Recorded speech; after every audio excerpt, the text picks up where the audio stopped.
My name is Richard Banks. I'm a designer here at Microsoft Research in Cambridge, and I work as part of a multidisciplinary team that includes designers, social scientists, and developers. And I'm showing some work here today, a couple of demos that are focused on the idea of digital possessions. We're very interested in the fact that our lives are starting to fill with hundreds of thousands of digital photos that we're taking every day, as well as big collections of MP3 music.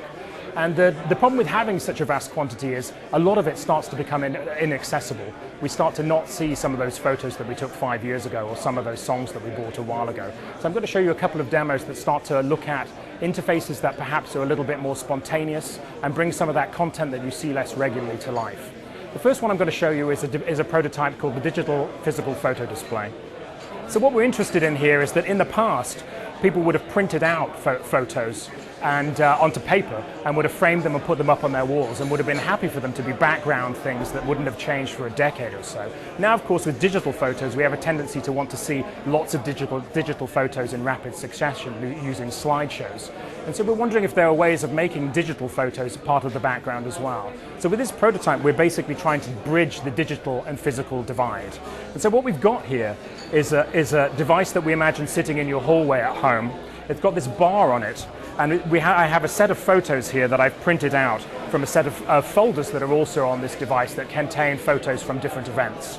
So this is a photo I printed out, for example, from a visit to a museum at a place called Crystal Bridges in Arkansas. Now, this is a perfectly normal postcard that I printed out, but down here, this bar has a special set of sensors which can detect the bottom few millimeters of this photo and ID it. And we've associated the ID of this physical photo with the digital version of this photo on this same device. So if I drop this photo on here, what it's doing is it's going and finding the digital version of this photo and then simply plucking some colors out of it. So you can see the hat of my daughter's there as a strong red band, and using those as an aesthetic backdrop. So the idea here is that you just might have a few photos that you change occasionally and put on display, and then we're just using the digital properties of the digital versions of these photos to show a little bit of information about the photo, so the title here, and then just create kind of a nice aesthetic backdrop. Now, also on this device, as I mentioned, we've got folders full of the photos that were taken at the same event. So if I just change mode here, now if I put the same photo on here, instead of showing the background color change, it's gone off to the folder that this photo is in and got the other photos that were taken at the same event. So you can imagine if someone visited my house, I wanted to show them about this visit to Crystal Bridges that we've done recently, I can use the physical version to bring up the digital set of photos that were taken at that visit. But then I can use the touchscreen of this device to then talk them through my visit itself, just like I would with a digital photo album. So these physical photos start to act as a key into the digital photos themselves. Now, the final mode of this device starts to look at connecting these physical photos to experiences online. So, for example, Crystal Bridges isn't just a nice event that I remember, a nice visit with my family. It's a place that I might be interested in just keeping up to date with. So what I've done in this case is actually linked this physical photo to the blog that Crystal Bridges publishes every day.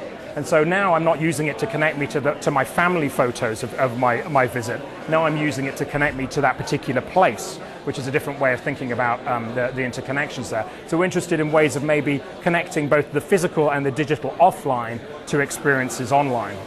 This photo here that I showed earlier was taken at an Easter egg hunt, and those Easter egg hunts were also posted on the photo sharing site Flickr. So you can see here that in addition to the photos as they are up on Flickr, I'm starting to see comments, likes, and other things that are more about the kind of active community on a site like Flickr or on Facebook.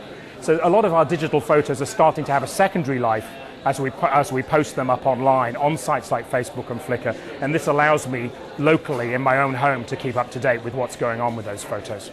So that's the digital physical photo display. The next device I'm going to show you is Channel Hopper.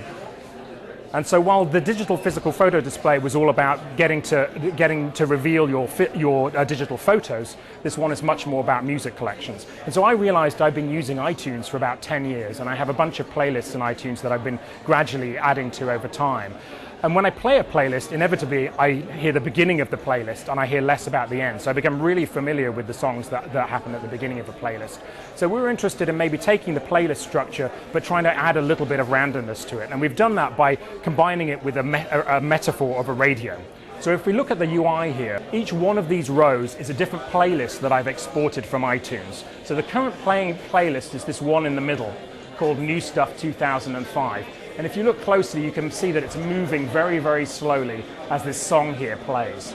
Now these other playlists aren't audible at the moment, but they are all moving at the same time. So you can see that this playlist down here, New Stuff 2013, is also moving slowly. And they change the pace of moving depending on how long the individual song that they're currently over is in length. And so what you get here is an effect that's a little bit like a radio station. Although I'm listening to the middle playlist, just like a radio station doesn't stop when you're not listening to it, the other playlists continue playing too. And what that means is over time I see songs drift by from playlists near the middle and then near the end of the playlist that I might not have seen for quite a while. I start to see content maybe that I've become a little bit unfamiliar with.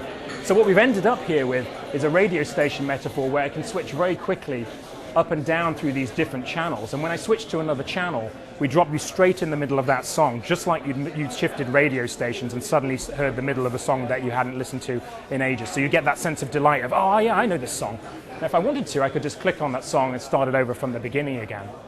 But what we've ended up with is basically a large interactive wall of your music collection. And so we've played on that to try and make an experience that's highly dynamic and responsive. So I can, of course, just click on any song here and it'll immediately move to the playing position and start playing. I can also drag the playlist along and start scratching through an individual playlist. Or I can throw the playlist along and then playing on serendipity, it'll just stop at some random moment. Sometimes it's the beginning of the song, most of the time it's somewhere near the middle of the song. And finally, I can also throw this whole UI vertically. So now what I'm going to do is randomly stop on some random playlist on some random song. And I end up with this sense of delight hitting a tune that I know that I own, that I might not have listened to in ages, right in the middle, and I can enjoy it straight away. So that's a couple of demos there that's part of the theme that we're interested in digital possessions. Thank you very much.